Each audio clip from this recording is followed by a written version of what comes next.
After a look at the races across Pennsylvania, we noticed there are less than 20 women on those ballots. So we decided to find out why. After the Year of the Woman in 1992 and 2018's record-breaking year for women candidates, women still aren't running for office at the same rate as men. While women started making history in politics as early as the 1840s, we're still making history today and claiming firsts for women nearly 200 years later. Seeing women run at all encourages other women. Professor Nicola Gutgold at Penn State Lehigh Valley researches on the rhetoric of women in male-dominated fields and has written books about women in politics. Women, unlike men, tend to look at every single criteria that's required for success. And if we don't have one of them, we might step aside and say, well, let me work on this skill, for example. And then when I have that skill, I'm going to apply for that position.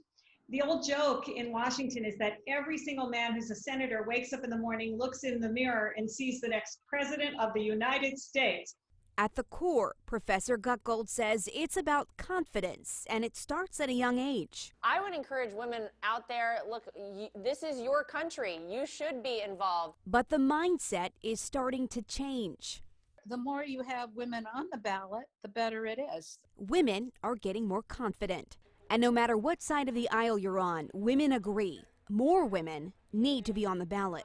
Well, women make up 52% of our great country, and we should be involved in politics. And since we're 50% of the population, we should be 50% of people who are running for office, too. Professor Gutgold has also found women have different reasons to run compared to men. About the women who are running this election cycle, I noticed that in their campaign literature, many of them tie their personal stories to the reasons they're running. And instead of waiting until they're empty nesters or when their husbands' careers are over, women are starting to run for office younger, which is a sign of progress. I think, we will see more women running, and I think we'll see more women winning, because it's just natural. The more women who run, the more natural it will seem.